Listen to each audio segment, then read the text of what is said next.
All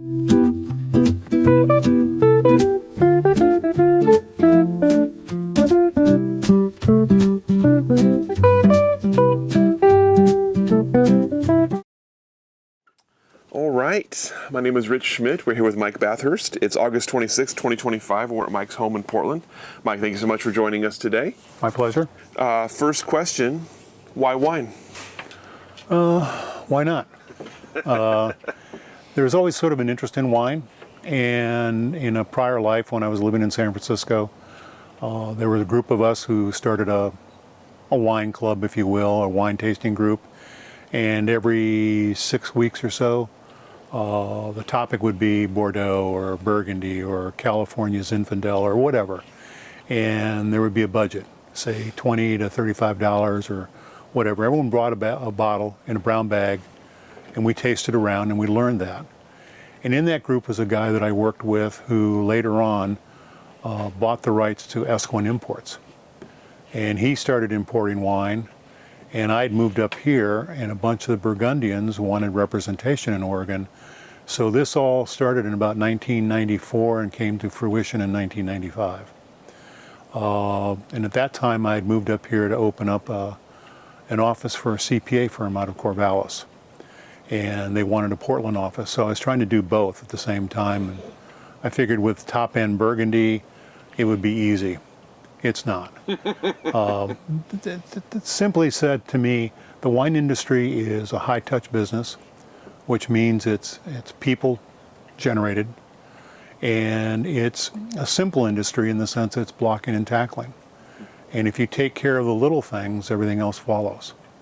So that's sort of how it all started. It all started around our dining room table in San Francisco with about anywhere from 8 to 12 people. Brown bagging it is the best way to put it. Mm-hmm. Mm-hmm. So let's back up and talk about life before wine a little bit. Tell us about where you were born and raised and kind of your path into the adulthood. I was born in Augusta, Georgia on an Army base, so I'm an Army brat. My mom left the Army shortly thereafter. My parents divorced, and so I grew up for a little while in Illinois, outside of Chicago, and then in Grand Island, Nebraska. And then my mom decided to go back to school, so then we moved back to Detroit, and I lived in the Detroit area from the time I was a first grader until I finished graduate school. Then I moved here to Portland to go to work for a large international accounting firm as a CPA. And I basically spent a number of years doing that kind of work. Went to law school,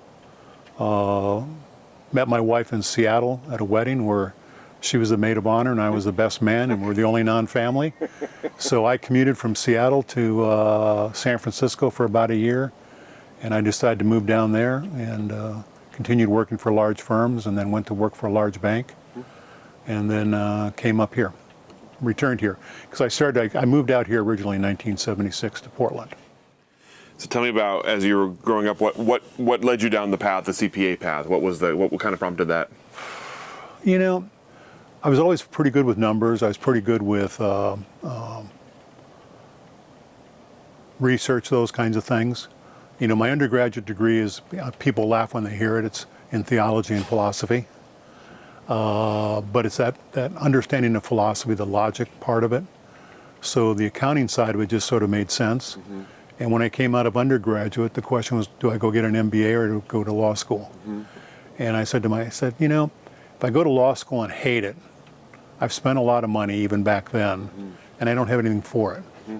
If I start an MBA and hate it, at least I'll have some classes that'll help. So I started the MBA and did that. Which school? Michigan State. And then came out here, worked for a while, and then decided to go back to law school. And I actually started at the University of Puget Sound when it still had a law school. And then after a summer there, I transferred to the University of San Francisco because I'd met my wife. So that's where I graduated from. Tell me a little bit about the work you did as a CPA. I was a tax person. I did international tax, mergers and acquisitions. I was sort of on the starting edge of, if you want to call it the high tech. When you think about it, when I first went to work for the firm in San Francisco, we had dial-up modems. Nobody knows what, I mean, the other day AOL says they're going to get rid of their dial-up program. So we had dial-up modems, and the tax people used them, dial in and get random numbers or stuff for financial interest tables, and the auditors use it to generate random numbers. And we also had 2 Apple computers in the office, 64K memory total. That tells you how old I am. But those kinds of things you sit back and you sort of chuckle about where it came from. But basically then I worked, like I said, I did international tax, I did mergers and acquisitions, large corporate type things, and then I worked with a number of very high wealth people. So you talked earlier about wine coming into your life as kind of at that point, the San Francisco part of your life. Was wine part of your life before that? A little bit, but not much. It was more the when I moved out here to Oregon, there was actually sort of funny is, I think I told you the story on the phone. I was a young accountant working for a firm that will remain nameless. Good firm, but I just don't want to get that involved. But there was a house west of here that was for sale. And I had this wild hair that I wanted to buy the house and turn it into a bed and breakfast and a restaurant. But it was also a winery. And it was in bankruptcy. And I really wanted the wine in the tank because I wanted the cash flow from the wine. And the bank wouldn't let me have that. So the deal fell apart. And you know who I'm talking about because we talked about it. But that's sort of when I first got my first interest. And it was sort of a commercial side. And then after that, it was, every once in a while you'd have, share a bottle of wine with friends and everything. But I was more prone to, I tried brewing my own beer at one point. That was a disaster. Laying in bed and listening to the tops coming off. So, and then it was just, I think probably really became more focused once I moved to San Francisco and was in that environment. I mean, the Oregon industry back in the 70s was really in its infancy. So there weren't that many, wineries around.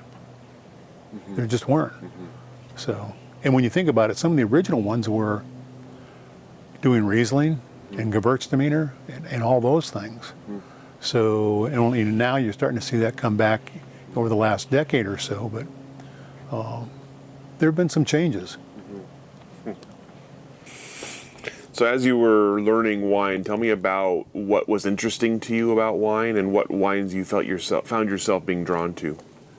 Well, basically I started really in Burgundy because that's where Esquin was focused. They had the owner of Esquin and another guy bought a container of wine from Chambers and Chambers that they didn't want. And it turned out to be predominantly white Burgundy. So they went over to France to try and find some red growers to go with it. And lo and behold, it was at a time when Burgundy was sort of in an uproar. Not an uproar, but an upheaval, in that there had been some questionable vintages. The market really didn't understand it. Becky Wasserman had just sort of started doing her thing in the United States, and she was an incredible ambassador for Burgundy. So they went over and they figured if they could find, 3 or 4 or 5 growers, that would be great. They came back with 20-some growers because there was, I remember my first visits into some of the key cellars in Burgundy, and they were backed up. They had, everyone knew about 90, but they had 89s, 88s, 91s, 92s, appropriately so, still in the cellar. 93 was coming on. So I made my thing when I started going over is I started asking growers, great, you can show me the 90s, show me the 89s and 91s, because that's where I thought the future was, because everybody wanted the 90s, everybody wanted the 93s. No one knew about the incredible quality of 89 and 91. And growers, I could go into cellars and buy a pallet of some of the top premier crus if I wanted to. That's how backed up they were. So I sort of got into the business at a time in Burgundy when they were leery of the American importer because they were tired of not getting paid. I had no experience in it. But for me, the fact of the matter is it was the story. The fact that these people, you can talk about it all you want in the sense of wine is an agricultural product. It is hard work. You can do everything right, and at the last minute have something royally, whatever. Be it hail, be it frost, be it extreme heat at harvest, can it be a torrential downpour at harvest, like in '94, So for me, what attracted me was meeting these people. In all, the French are very hospitable. They're very nice. I mean, I'll be honest, it took me, 2-3 visits to knock on cellar doors and say, come on in, we'll taste. We have no wine to sell. And you look in the cellars and you go, what do you mean you have no wine? I can see, to the ceiling.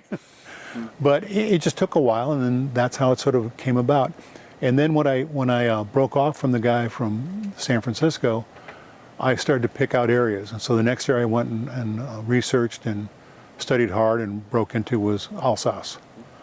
And then the Loire Valley, and then the Rhone. About the only region I really stayed away from in Burgundy, or in France, was Bordeaux. And that's because Bordeaux has a history of numerous tranches and long-term relationship. It's a different business. And it's a business where you can get undercut in a heartbeat by someone from New York or California or whatever. It's just a different business model. So what was the prompt for you from starting to enjoy wine and tasting wine to actually visiting and then taking the next leap and making it a business? What was the prompt for you to make it a business? I'd always wanted to have a business where I could grow it on my own, take care of my clients, take care of my employees, not have to answer to someone in New York or San Francisco or Corvallis. And when I was approached about doing this whole thing with Esquin out of the Bay Area, it was a guy I knew. Said, why not? Let's do it let's just sort of see where it goes. And so from 95 to about 1998, 99, I was in Europe twice a year. Actually in Europe twice a year for longer than that, but my focus was to support what Esquin was doing and to help them up here. But as he gained foothold more and more in California, the wines that I'd been able to get I could no longer get. So that's when I made the decision to go on my own. And then in the meantime, I had also gone off from the firm here, and I was doing valuation and expert witness work for law firms. And so my wife said to me, so which one are you going to do? And I says, well, I'll tell you what, I'm going to do them both for a year, for 12 months. And whichever one I think can give us the best lifestyle or the best retirement nest egg, if you will, I'll drop the other. I lied. I could have continued working as a certified valuation analyst with the law degree and all that, and made 10 times what I made in the wine business. But I got to a point where I liked the French people I worked with. I liked the story of that whole process from pruning in the winter to harvesting and then putting it in barrel in November, that kind of stuff. And I started to enjoy, you could start seeing evolutions in Burgundy. When I first went over,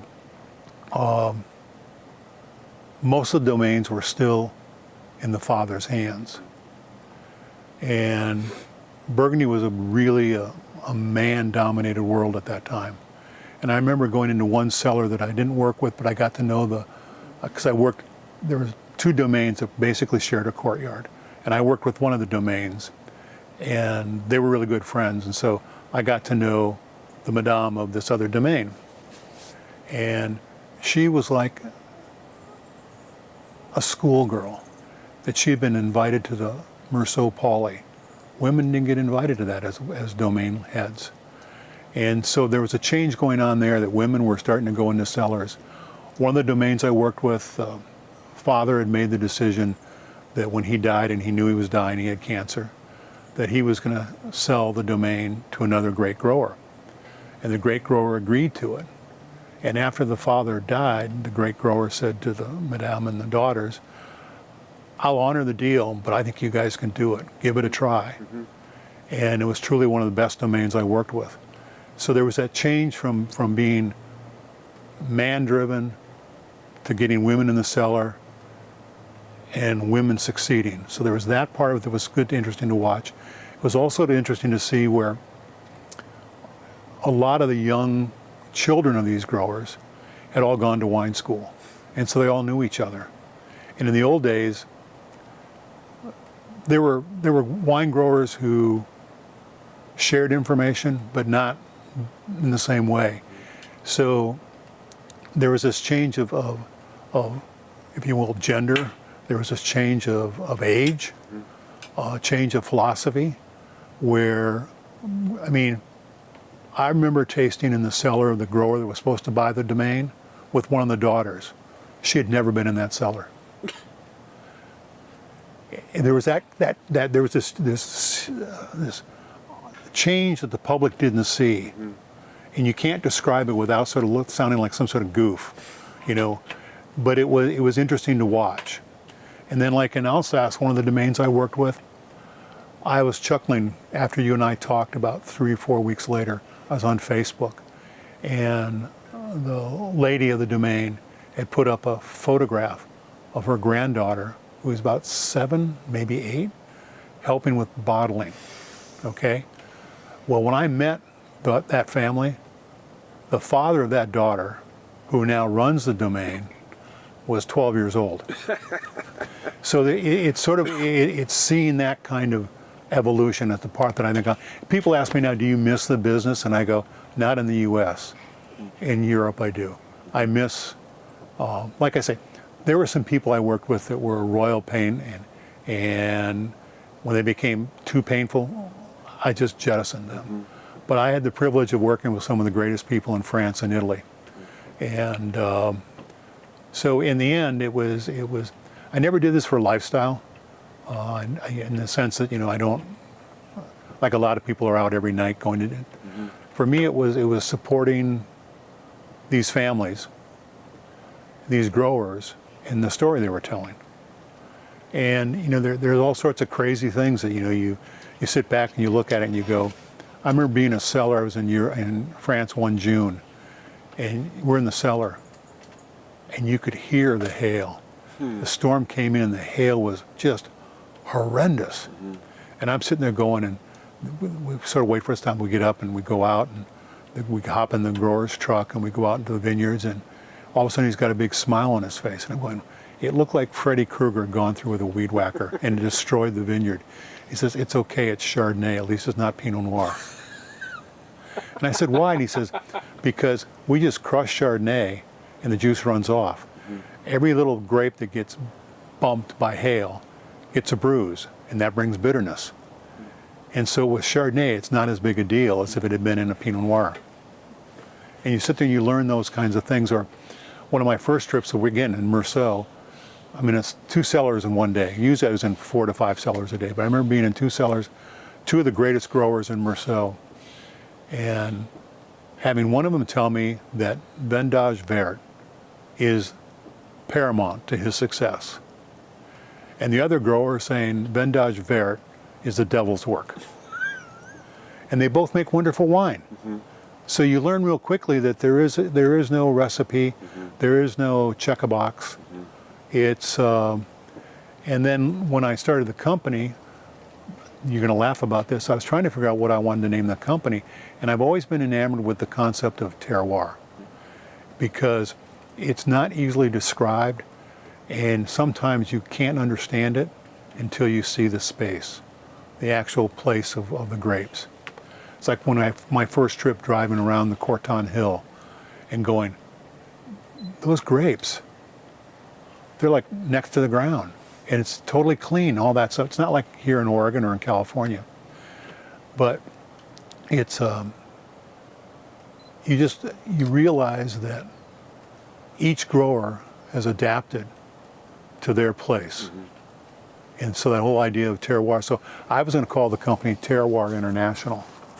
And my wife and my unofficial board of directors said, are you nuts?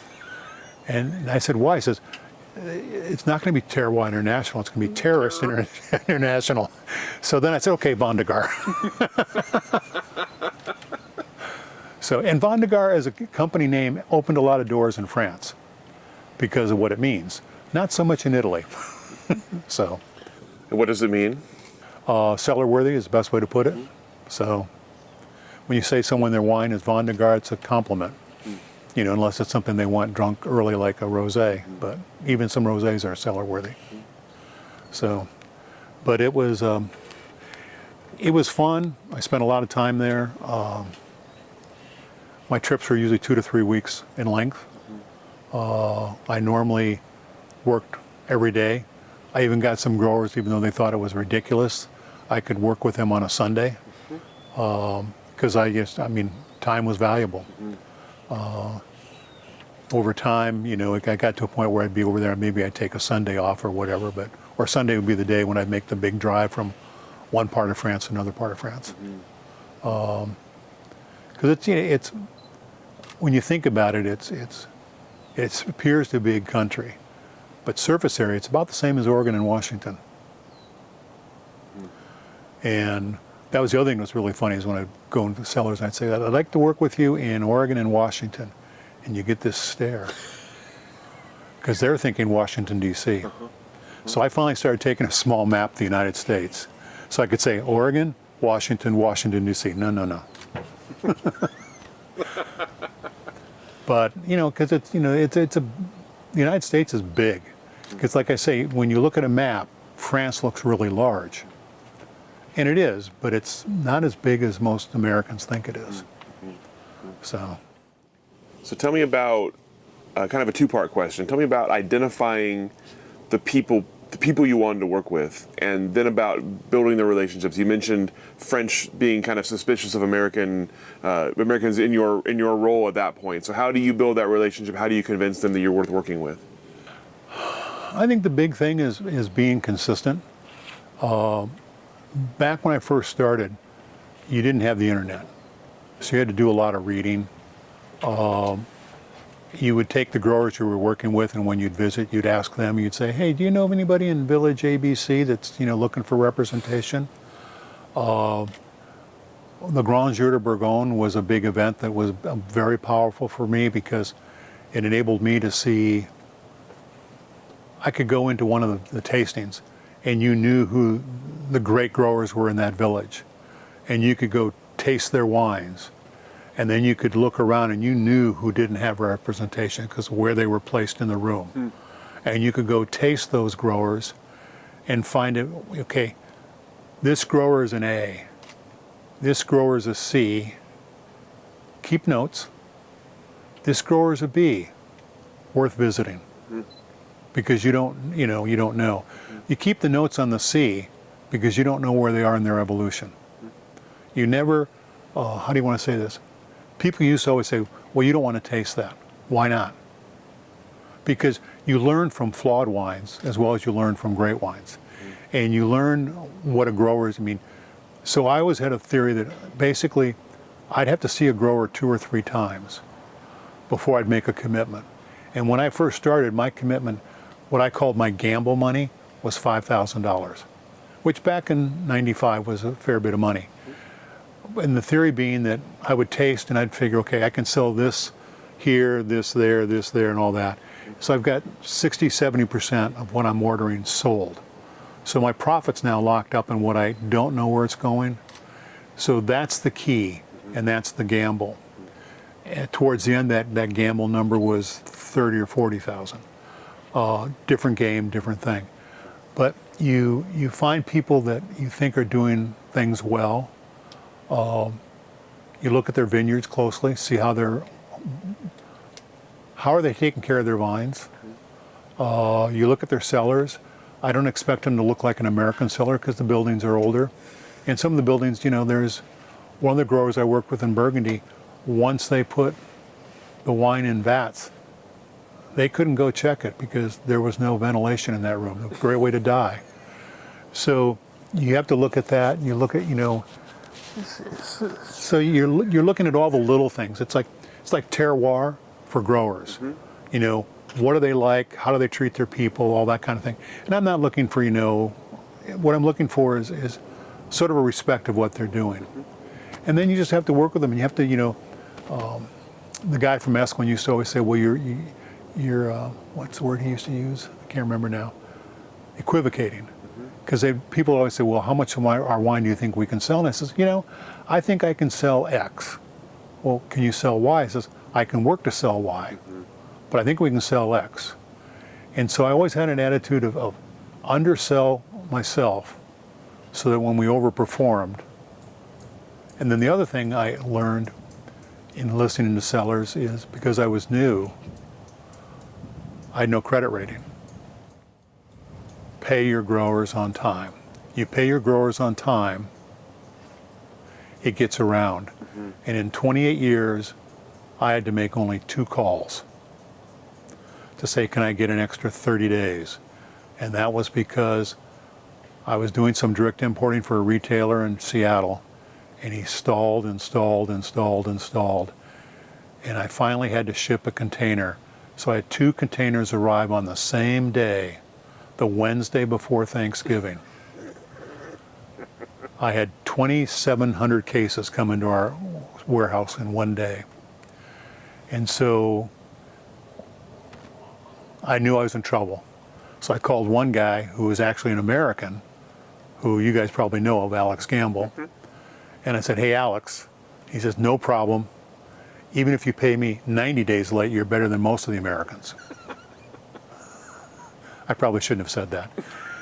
And the other grower was a big grower in the Rhone Valley, and they understood. They said, we know we've been working with you. We know you'll take care of us, pay us, when you can. And so I paid him in like 30 or 35 days. But that's the only time in 28 years that I needed to do that.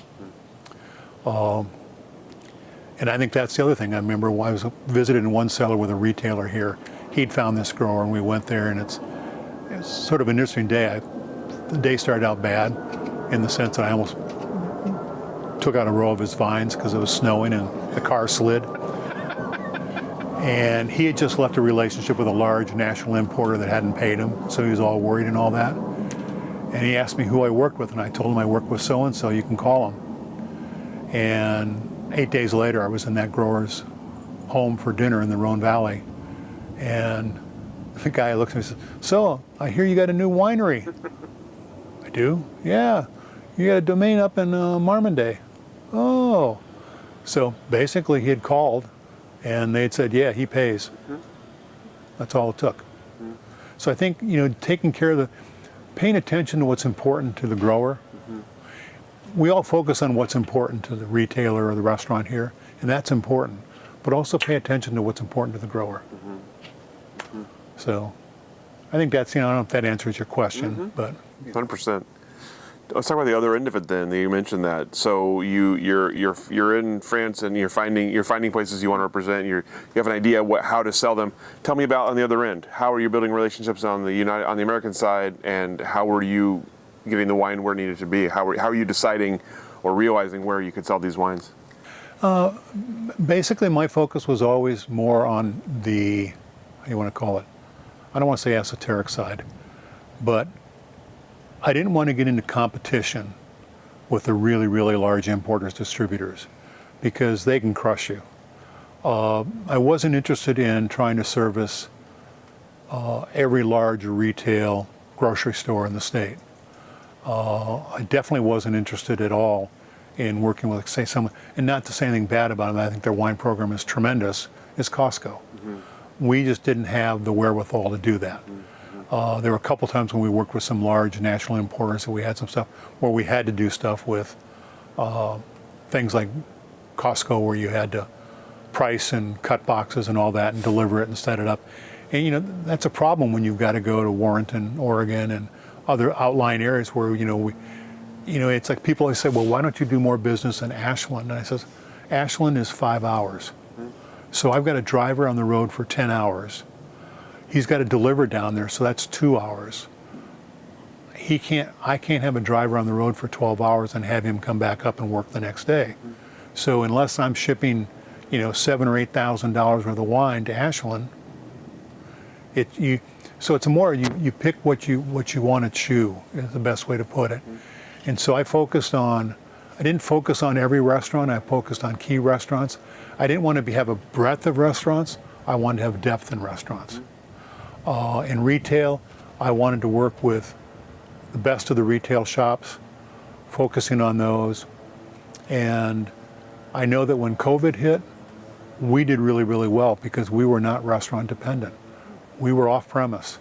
We, so this is going to sound horrible, but about 2023 or so, someone said, God, business is really slow. What do we need? I says, COVID. We thought about shutting down.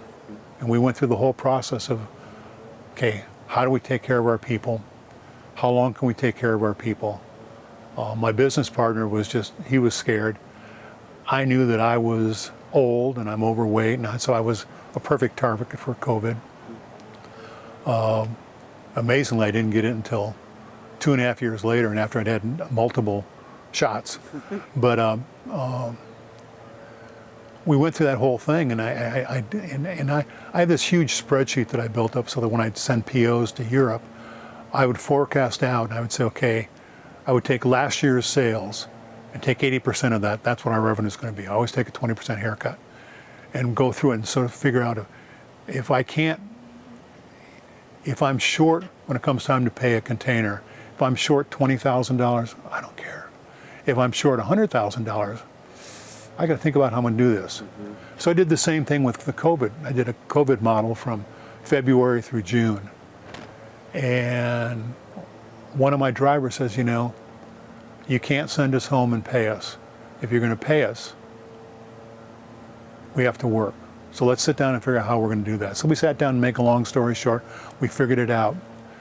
And I'm going to tell you, February, March, April, and May of 2020 were better than any Christmas season we ever had. People were drinking wine like crazy. I had never seen our cellar, our warehouse. I'd look around and go, we got to fill some of these holes. So, I was fortunate. I had some really good people working for me, and they just said, and so we came up with a way that protected them. The key was to protect them, and we only delivered 3 days a week. We shut the warehouse down for 4 days a week, Friday through Tuesday, so that if there was virus in the warehouse, from what I'd read, it was dead. So it was it was a crazy time, and we, like I say, we did really well because our focus had always been retail, and a business partner that I had, sort of a relationship up in Seattle, he was predominantly restaurant driven, and it crippled him, and he finally went bankrupt this last year. He couldn't recover from it. So, and he was much larger than we were, and it killed him. So we got lucky in some cases because I made certain decisions. 'Cause restaurants are hard; they're really hard. You don't have big windows to work with them. Everybody wants to be there because it's very visible. There's a lot of local wineries that say they want to be in all the restaurants, and they don't understand that restaurants that are across the street from each other aren't going to carry the same wines. So pick the one you really want us to have your wine in, and we'll focus on that. But you can't have both. So, tell me about the Portland sort of wine shop and restaurant scene as you were working. So in the 2000s, 2010s, how did you kind of wrap your head around it, and how did you decide what the places were that you most wanted to be working with? With restaurants, restaurants are a funnier one because that ended up being more relationship than I originally thought, in the sense of finding people who wanted interesting wines, people who knew what they wanted to do, and people who were focused in what they did. I mean, I remember early on I made a placement at one of the big hotel restaurants, one of the prime ones here in Portland. And I was all ecstatic about it. I sold them a case of Sancerre. I'm finally in the door.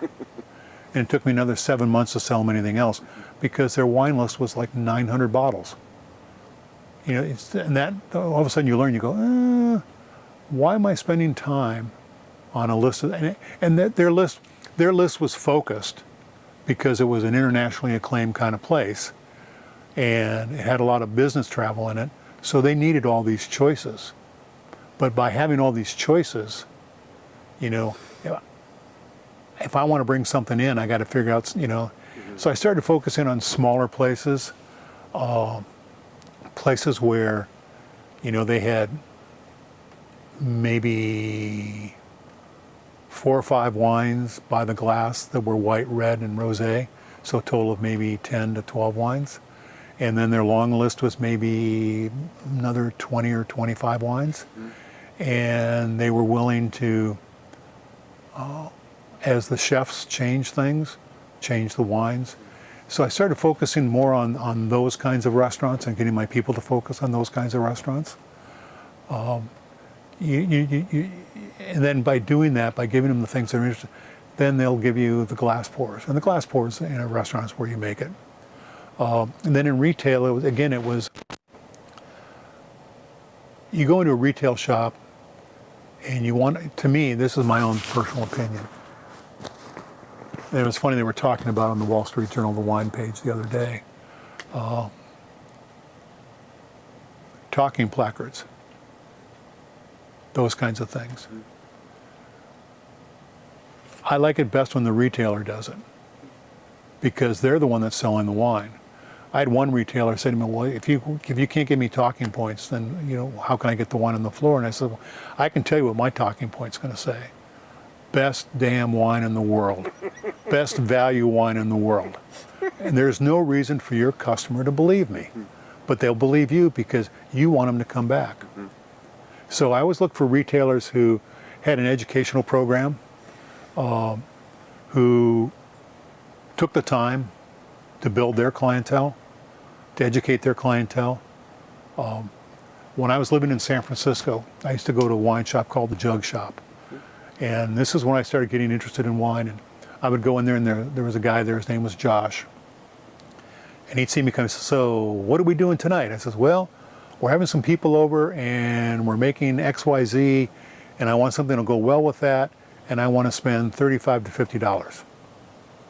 And he'd walk me around the shop and we'd pick a bottle or two.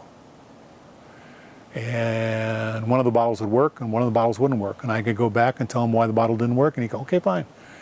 So he was learning what I wanted, what filled my joy, if you will. That's the kind of retail shops I wanted to work with.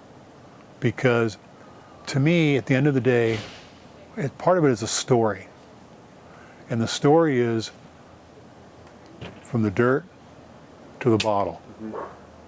And working through all of that. And so when you start looking around, and again, not to name names, there are probably a dozen, maybe more retail shops in the Portland area. There are a couple down in Ashland, there's some in Eugene. And there are some chains like in Eugene, Market of Choice. They all in all have really good wine people. So that was my focus, was to find someone who could take the story and figure out how to retell it in a manner that their clients would appreciate and accept. So I was always more narrowly focused than the broad market. So, and I think the best way to, when you think about it, I'm making these numbers up, but I've always sensed that the large distributors and even some of the larger, slightly larger than us, have an average wholesale of under $100 a case. Our average wholesale was always between $150 and $180 a case. So that's the market we were focused on. But then we sold a lot of really inexpensive wine too. But if you threw those in, like I worked with a grower in the Savoie, and I worked with one of the probably prime growers in Hermitage. We sold equal numbers of dollars. But in one case I had 500 cases, in another case I had 3,000 cases. So. When you were, especially when you were getting started, I'm curious, what was the most appealing part of a potential wine for you when you're in France, you're meeting with people? Was it price point? Was it relationship? Was it wine quality? What was the most important thing to you in terms of being someone you wanted to build a relationship with and wanted to represent? I would say wine quality and price point. The people at first mattered, but not that much, because you don't really get to know someone really well until you've worked with them for a number of years. And price point was not crucial in the sense that I wanted something that I could wholesale for $5. What I wanted was, I wanted to find a village Burgundy that I could wholesale for $30 but tasted like it should be 45. So that's what I mean when you think about quality. So, and in Burgundy, I was always looking for purity of fruit. I was never a big fan of lots of wood. And amazingly, you know, the Burgundians don't use as much wood as a lot of people think they do. Then as I grew out, it was like in Alsace, you're looking for, for me, the bracing acidity of some of those wines, the purity of fruit. In the Rhone, it was,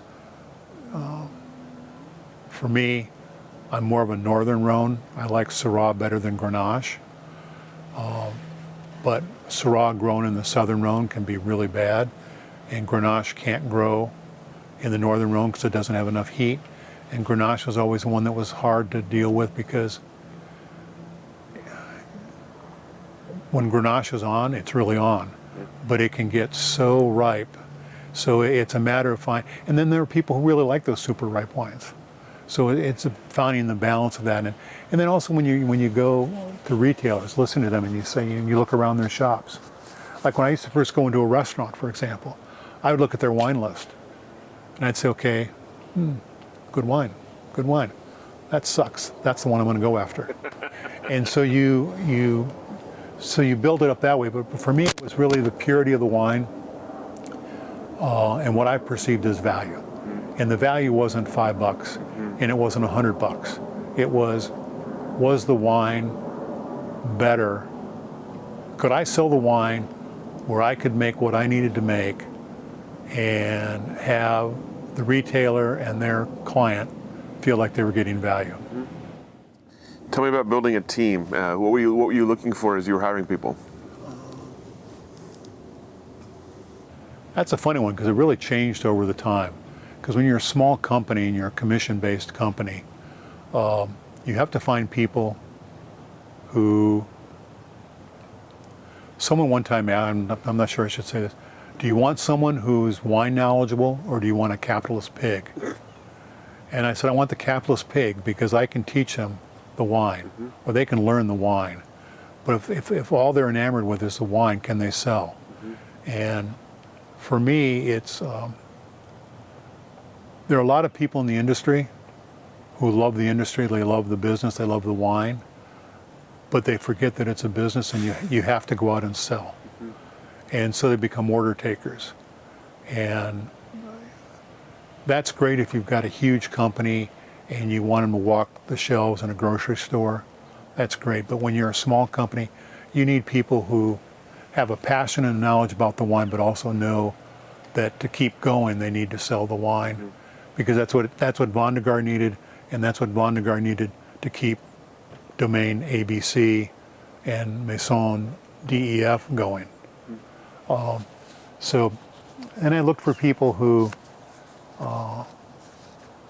were reliable, not always successful. It's hard. I mean, I've got a friend he's my IT guy, but he used to have a group of consultants because he used to sell software too, very expensive software.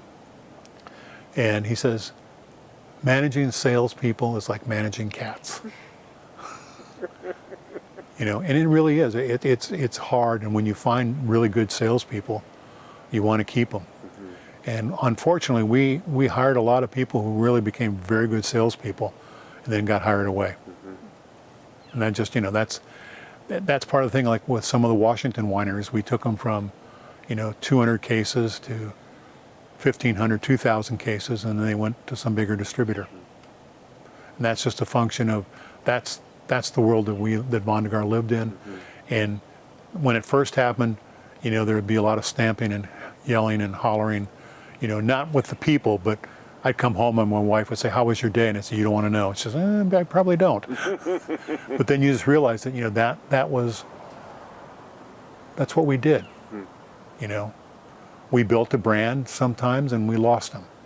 And I can honestly say we never killed a brand, so that's good. And we lost people for, there was a lady who worked for me down in Eugene.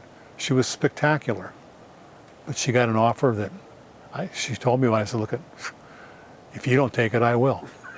She was crazy not to, but she had done a really good job and people had noticed it.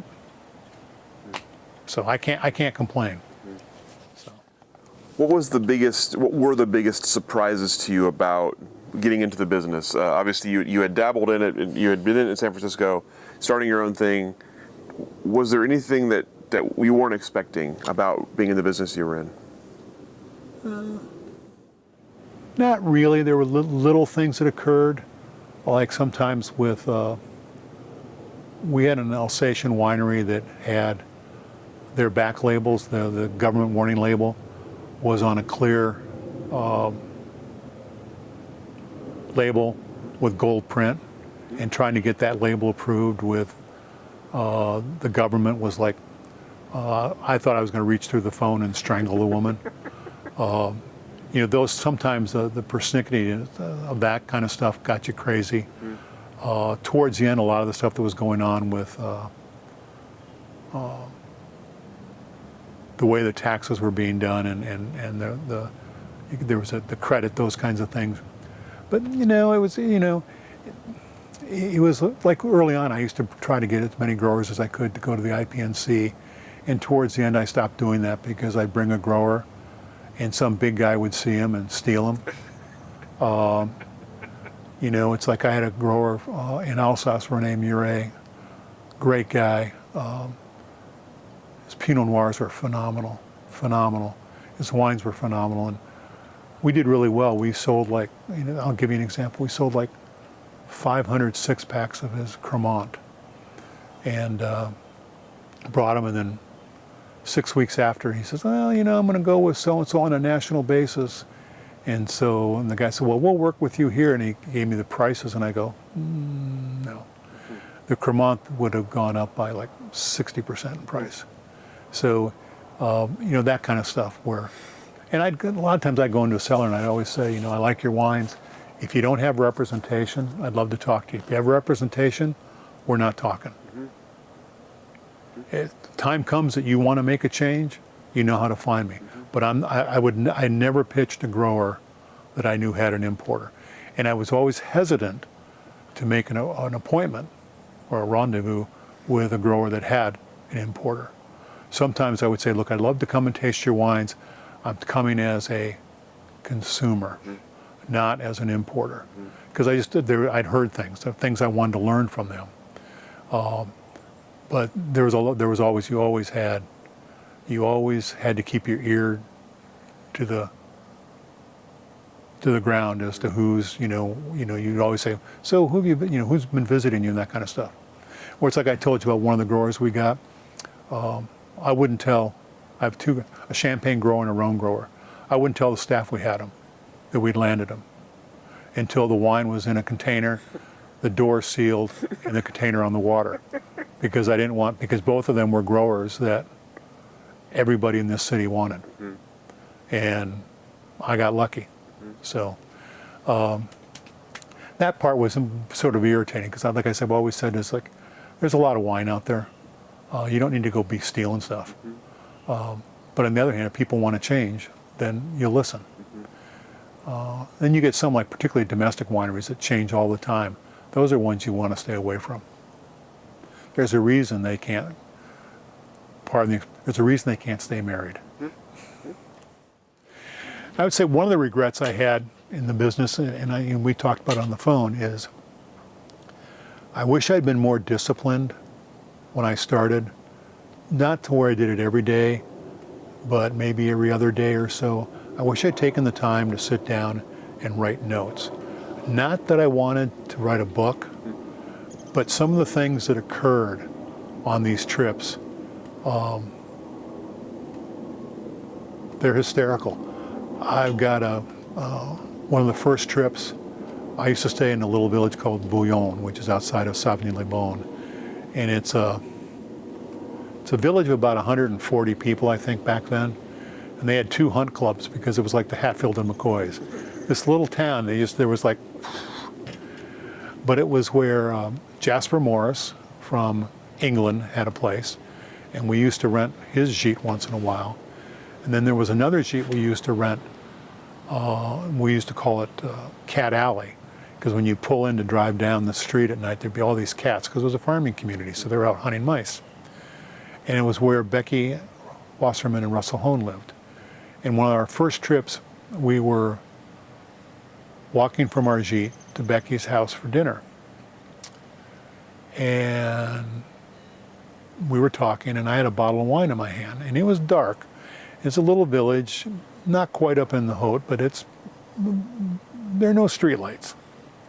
And you're walking along, and all of a sudden there's something licking your hand. And it's this big dog. And you sit there and you go, whoa. And you sit there and you go, I came all the way to France to have the bejesus scared out of me by a dog. You know, so there were those kinds of things. Or walking back from Becky's house one night to the Cat Alley sheet, and you walk along and there's this huge wall of bushes, if you will. And all of a sudden this white head sticks its head through, and it's the cattle, these Charrois cattle that are white. But it's dark, and all of a sudden there's this white image there right in front of you, and you go, whoa. You know, you don't realize how dark some of these villages are. The first Grand Jour, we had taken an afternoon off, and we had met with Alex Gamble, who worked for Becky at the time, in Beaune, and we'd sat and talked and sort of strategized and all that stuff. And I'd had a small beer, and we were getting ready to leave, and we're going out the Place Carnot, going around the peripherique there, and we get pulled over by, they'd shut off the peripherique, and we're pulling everybody over. And we were driving a Mercedes. We weren't supposed to have a Mercedes. When we got to the airport, that's the only car they had left. So here's this American in a Mercedes, and they're going to do a breathalyzer. Well, in France, that little beer would have been enough. So the officer, I still laugh about it. I didn't understand what he was saying, because my French was horrible. So the supervisor comes over and says, and I still had my Grand Jour badge on. And the guy goes, I understood. He said, what color is the badge? And the officer says, orange. Oh, let him go, he's an importer. 10 years later, that was different. But back then, because the Grand Jour was just starting, but it was like, you know, those kinds of things, or like, you know, the markets that they have when you be there, like on Saturdays. That whole area along the periphery could get sort of narrowed down for the markets. It was just, you know, it was. Well, if you've never been, or if you've never seen the hospice auction that's in November, it's crazy. It's absolutely crazy. And some of the prices that are paid for the wines, and to go to, now those are wines that see a lot of wood, because they're trying to make them as flashy as they can, as early as they can. But they're just, you know, probably the best story I can tell. My wife says, you going to tell this story? I said, I might.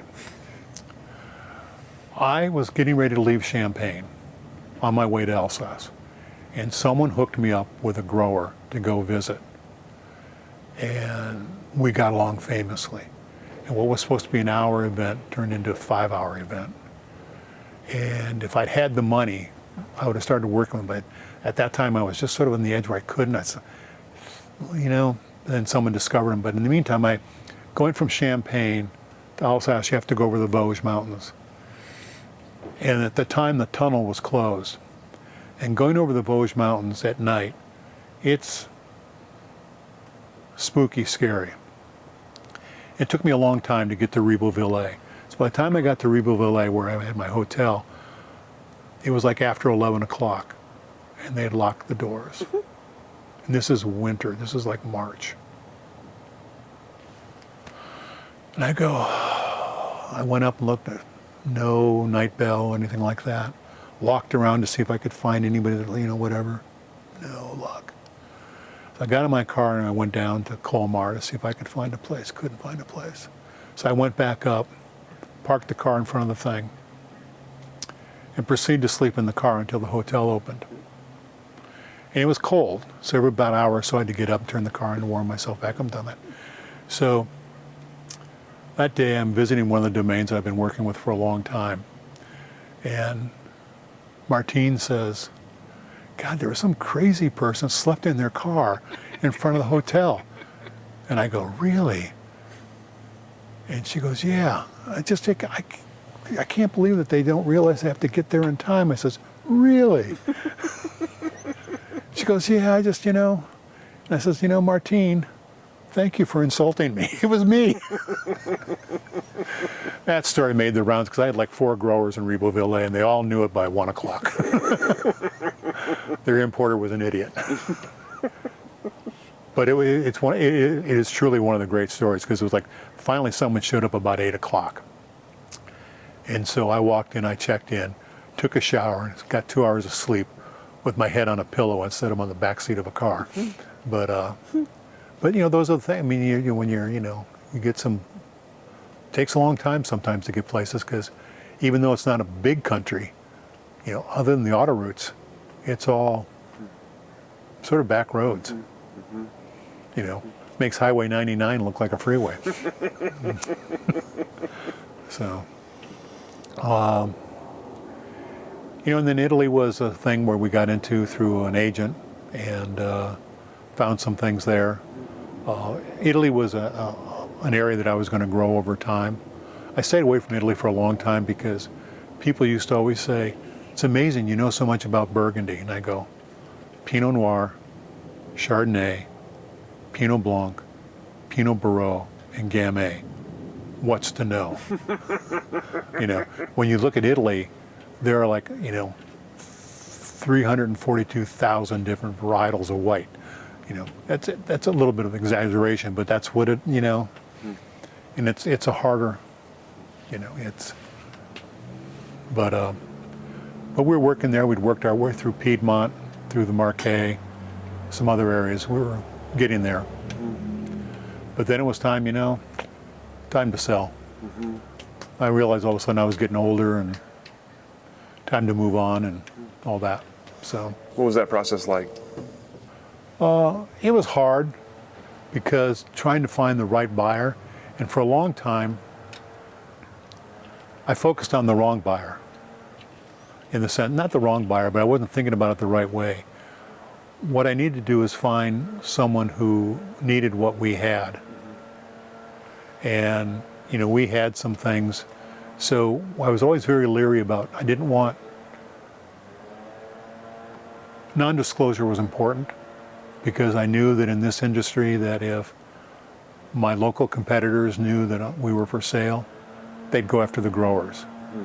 And I know that, there were a number of people. I mean, I got calls from a number of the big Rhone suppliers that we had saying, so-and-so says you're selling. I said, well, yeah, I am. What are your plans and all that? But they were already trying to get in the door. So what I needed to do is, I finally figured out what I needed was to find a distributor, importer that wasn't based in Oregon, that wanted to be in Oregon. That I could, they could step in and have essentially an immediate book of business. Would they keep 100% of it? No. There'd be growers that would leave because they had a relationship with me, but they also had relationships with, say, an importer in California who had operations up here. So that was going to happen. There's always going to be some attrition. And then, there was one of the companies we entered into negotiations with. I knew that one of the retailers wouldn't work with them if I put a gun to their head, because he hated them. So, because they, who knows? I mean, retailers are funny. Every once in a while you'd be doing a good business with a retailer, then all of a sudden you'd be doing great business with a retailer. And you knew not to ask who had pissed him off. But someone had pissed him off, and you're going to take advantage of it. So you knew that was out there. So we entered in negotiations with sort of 3 different groups.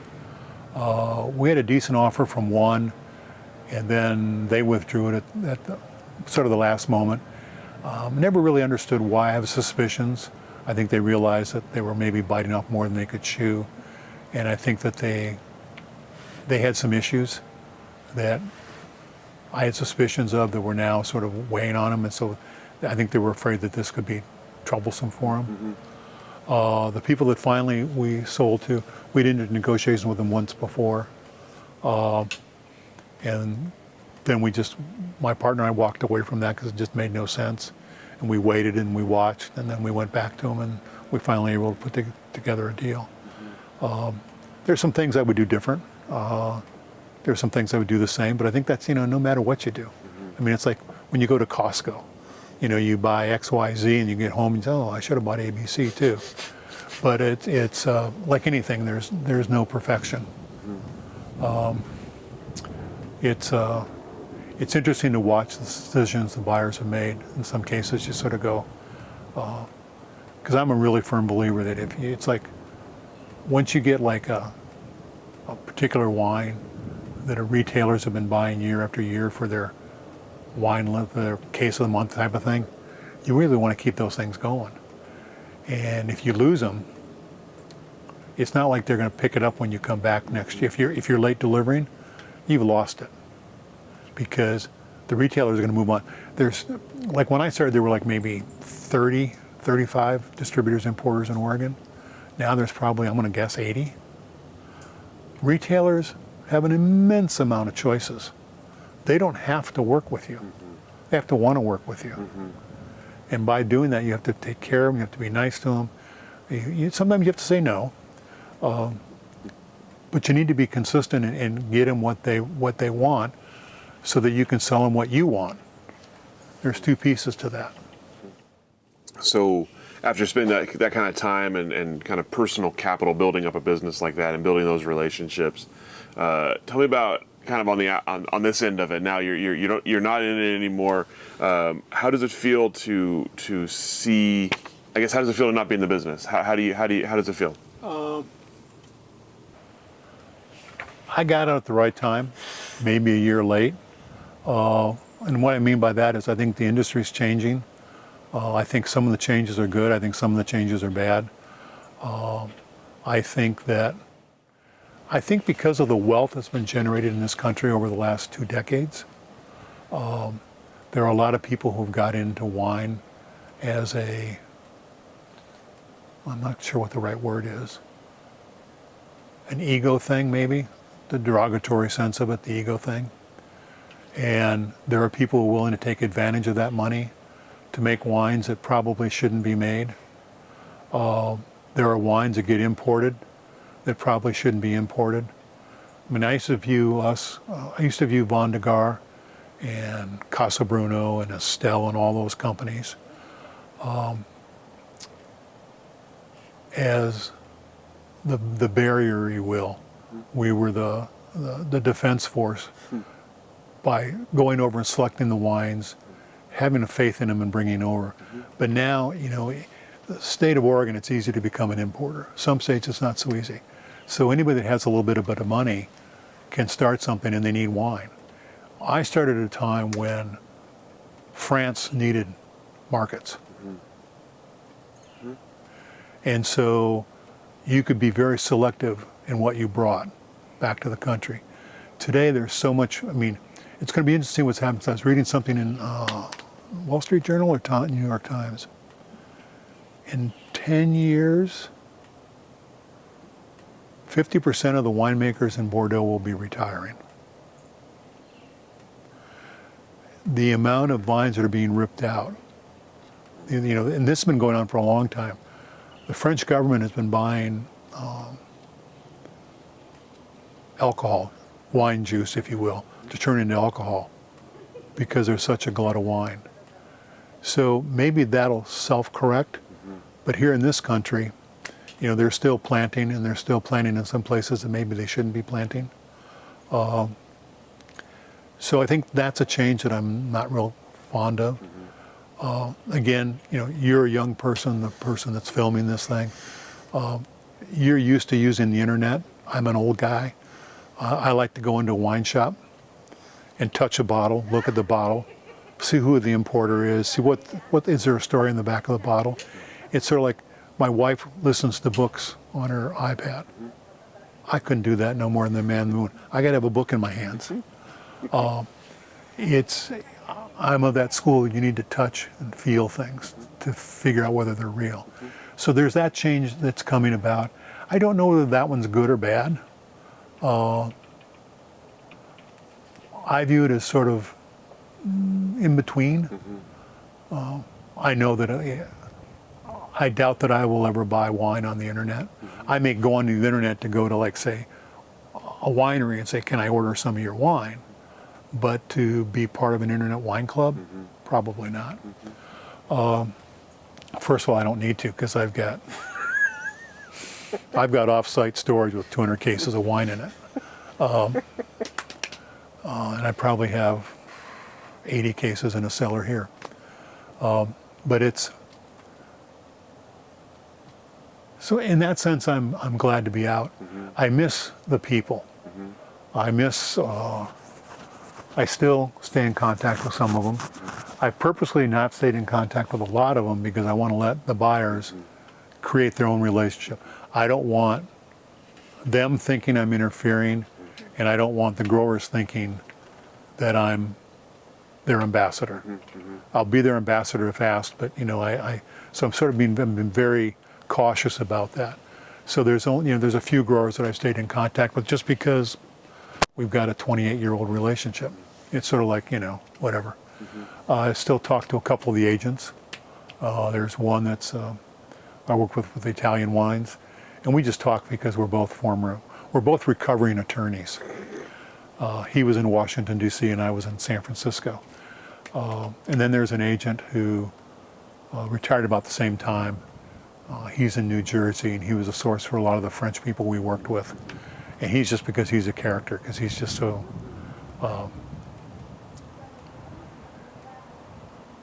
I used to set my watch and time it when he'd call to see once we were done with business, could I get him to talk about anything else for 5 minutes? And in 20-some years, I don't think I ever got him to do it more than once or twice. He was like, let's go.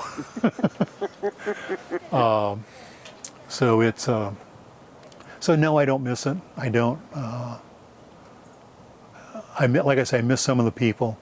I miss visiting some of my retail accounts and restaurant accounts because it was fun talking with them. It was fun learning what's going on, what their clients were looking for, what changes they were going through. But to be honest, it was time. It's hard to give it up, but it was time. I'm curious about, just kind of a couple more questions for you. I'm curious about how being in the business of importing wine, especially for as long as you were, changes your consumption of wine for fun. How did it change your palate? How did it change your ability to just enjoy wine? That's an interesting one because it's like, as I've said before, I would try almost any wine because I'm like a 5-year-old.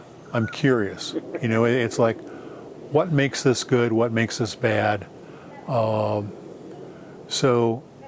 from a standpoint, what I will say is I own a lot of very valuable, I sold a lot of valuable wine out of my cellar last year.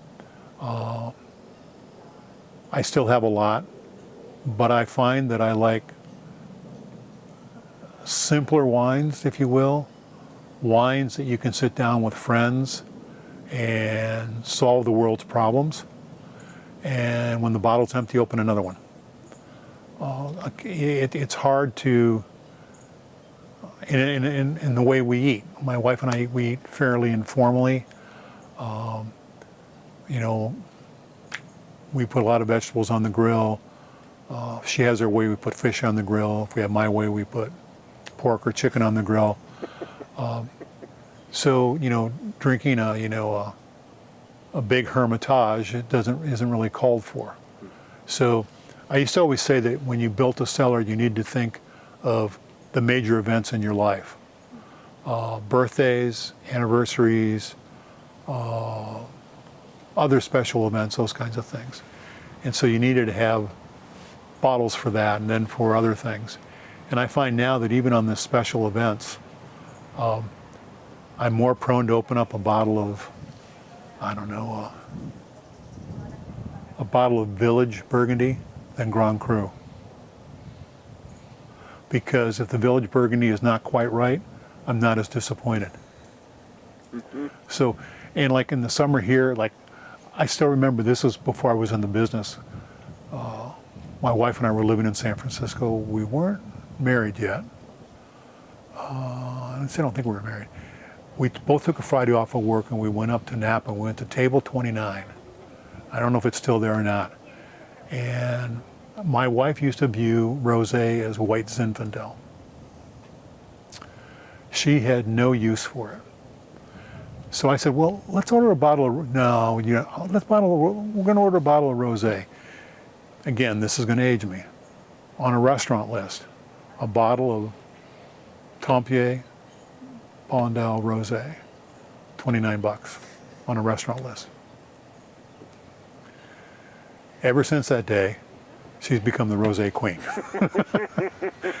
And I think that's maybe maybe I've had Tempier once since. But so we drink a lot of rosé. In the summertime, we drink a lot of Savoy White. Jacques is the grape. We drink a lot of wines that are what I call Côte-Rhônes or Côte-Rhône wannabes. I like those things, particularly if they're Syrah driven. We don't drink as much Alsatian wine as I would like, because my wife doesn't particularly like Riesling. And she definitely hates Gewürz.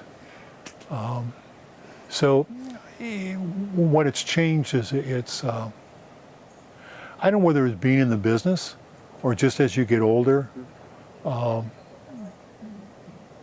you try to break things down and make them simpler. And so we drink what I refer to as simple wines that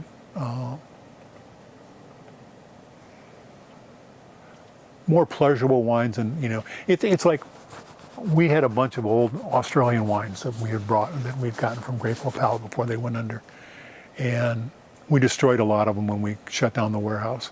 And it killed me because I pulled some of the bottles and I opened them up and they were like 2003, 2004 Shiraz, Grenache, all these things.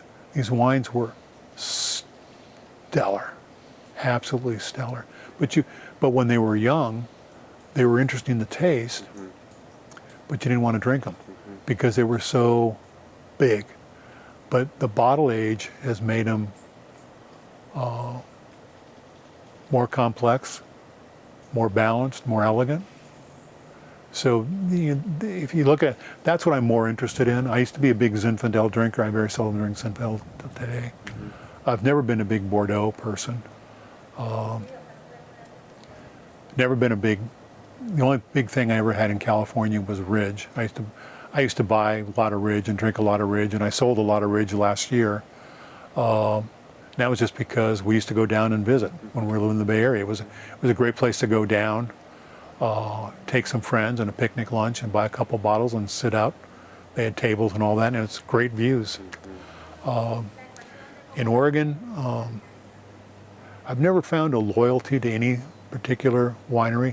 There are some that I think are doing really, really well. I respect them. I think they're doing great jobs. I think the Oregon industry has really sort of evolved in ways that I don't know that I anticipated or didn't anticipate. I think it was just natural evolution. I think one of the turning points was probably Drouhin coming in and buying. I think that gave a lot of local people, what's the word I want to use? Self-confidence? Yeah.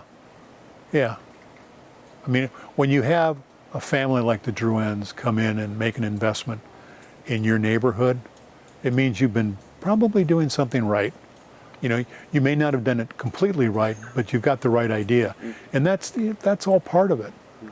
It's like one of the big domains in Burgundy made a big investment in southern France. And I got to know their chef de cuisine, their chef de culture. Unfortunately, he died in a motorcycle accident. But he was a great guy. Two stories there. First one was he was here at the IPNC, and on the salmon bake, he was sitting there having salmon and eating corn on the cob. And I looked at him and says, Christophe, French don't eat corn. Oh, but I'm not in France. He loved corn on the cob. But he made a comment, they made a huge investment in the southern part of France in a new project. And he said 10 years in, they realized they'd screwed up the planting. They had done it wrong. And so when you take someone of that stature and that skill, who he worked for, Drouin coming here, even if the Oregonians weren't, they didn't need to be completely right. They just needed to be on target, and they were on target. And I think that, it's a good thing. So, I mean, I support him. I always thought that people drinking Oregon Pinot Noir would eventually gravitate to Burgundy. If you take a Venn diagram, the people who drink both Oregon Pinot Noir and French Burgundy, very small section. You're either one or the other. So, Interesting. yeah. I mean, that's just my thoughts on it. But it's, but I think like I said, I think the Oregonians have come a long way, and I think there's a long way for them to go. I mean, but I think that's true no matter where you're at in the wine world. Changes are always coming. So, and I think it will be interesting to see what kinds of varietals get planted as the climate evolves. Tell me about what you've been up to since selling and what's on your horizon. Well, I spent a little bit over a year, getting ready to have my knees replaced. So I was walking around with a cane, and now I'm finally, after about 10 days ago, I'm no longer walking with a cane. That turned out to be a longer process than I anticipated. I'd had knee surgery in the past where, it's 3 or 4 weeks and let's go. Mm-hmm. Well, when they take your knees apart and put in titanium, plastic, and chrome, it's not done in 3 or 4 weeks. It's like we're on 6 months and 3 months, and the surgeon says it'll take a year, and I used to think he was just screwing with me. Mm-hmm. I think he was telling me the truth. So that's a good thing. I mean, it's like, basically a lot of things I hadn't been able to do for the last couple of years because of the knee issues. I now see the light at the end of the tunnel, and it's not a train. Mm-hmm. So I'm fired up about that. Been doing more things here in the yard, our tomatoes and peppers and those kinds of things, and the dahlias. Next year will probably be even better because I'll be able to do some of the front end work where this year, literally for those of you that are thinking about having your knees replaced, be prepared. We're hoping to, next year, we've been toying with the idea of doing a long trip, either to France or Italy. I'm sort of proposing the idea we go to Italy and rent some place for a month and use that as a home base to see parts of Italy that my wife and I have not seen. I've toyed with it in France, but I've seen most of France.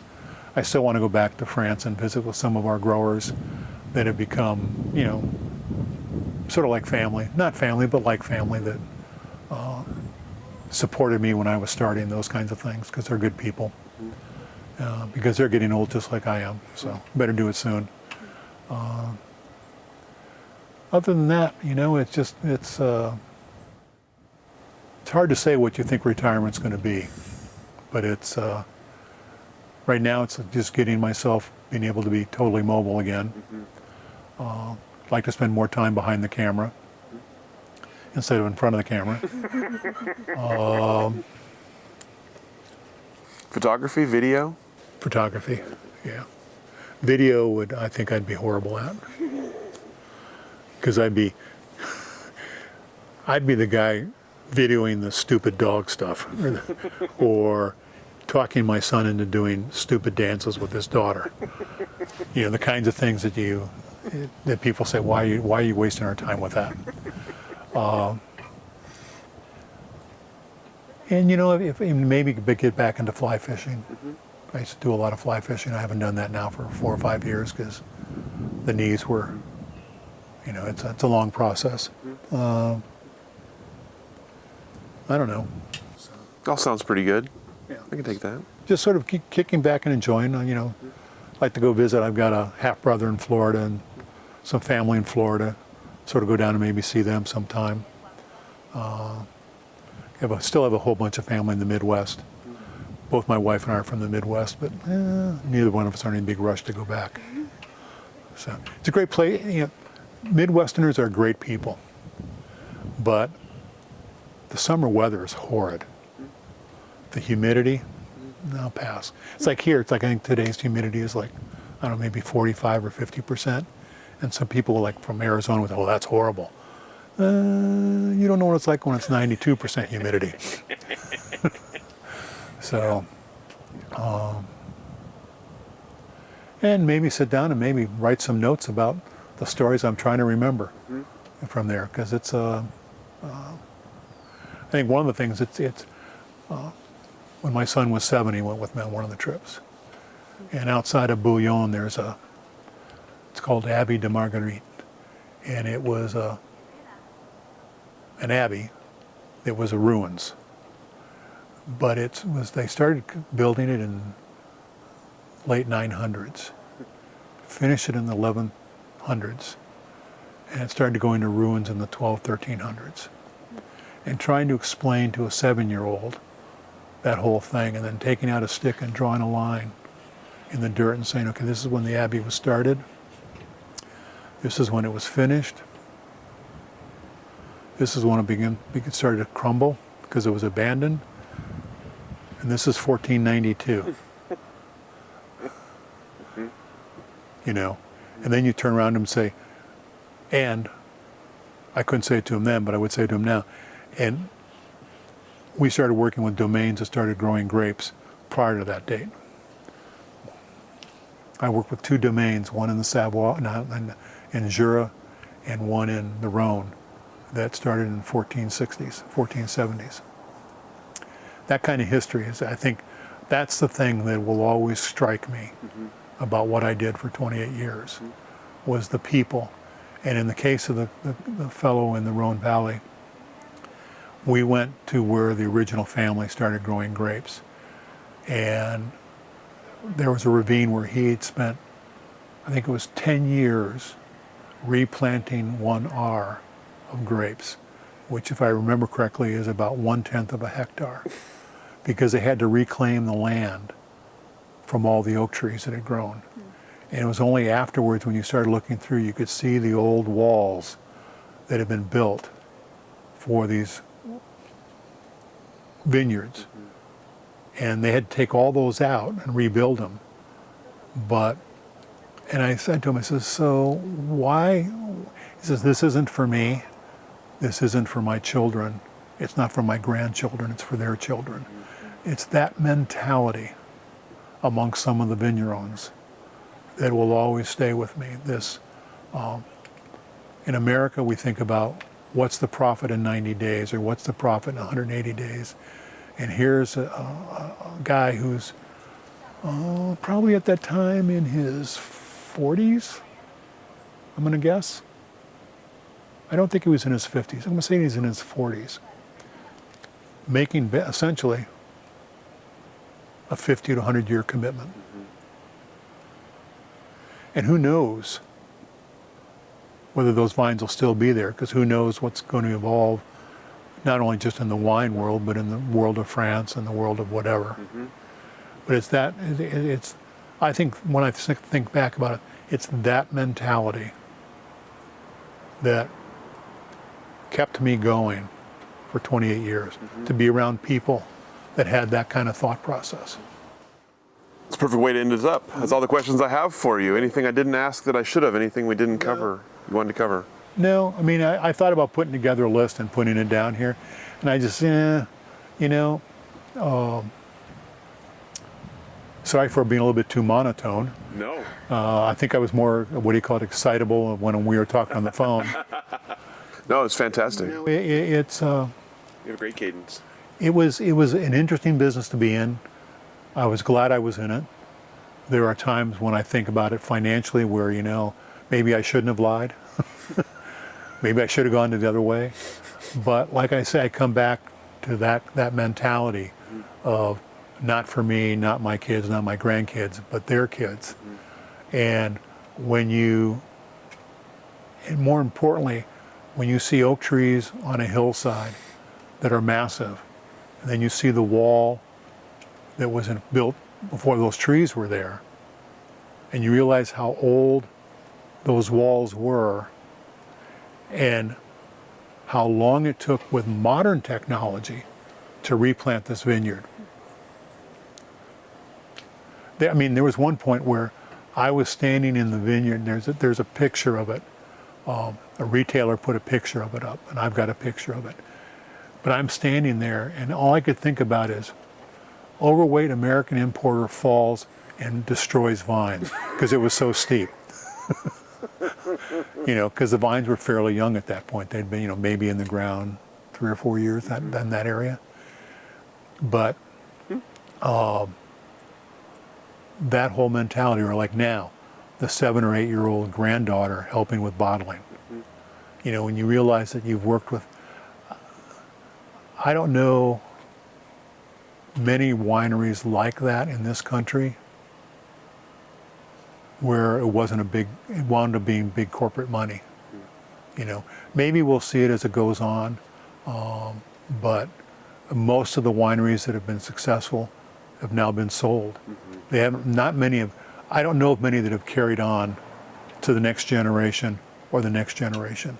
There are a few, but they're few in number compared to what you see in Europe. It's a different industry. It's the same product with different philosophy. Well, fantastic. Thank you so much for taking the time to share with us today. Thank you for sharing this beautiful day in the beautiful backyard. And we live here in the summertime. I can imagine. And thank you for taking us through your time and your stories. We'll go ahead and let you off the hook. Okay. Thank you.